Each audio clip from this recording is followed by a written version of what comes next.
Hello everyone, I will answer the question what is quality, and now we are going to check the answers of the quality and also management groups. First one is from Joseph Juran. Quality is the fitness for use or purpose.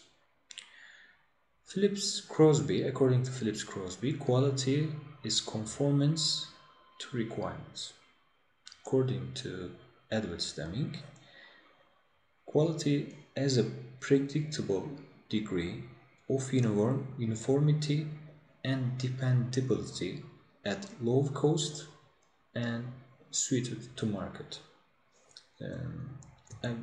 I know that it's more complicated compared to other definitions, but let's repeat it again. According to Edward Deming, quality is a predictable degree of uniformity and dependability at low cost and suited to market. Again, according to Peter Drucker, quality in a product or service is not what the supplier puts in. Quality is what the customer gets out and is willing to pay for.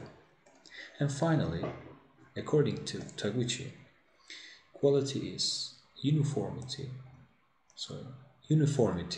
around a target value, and the idea is to lower the standard deviation in outcomes. Thank you very much.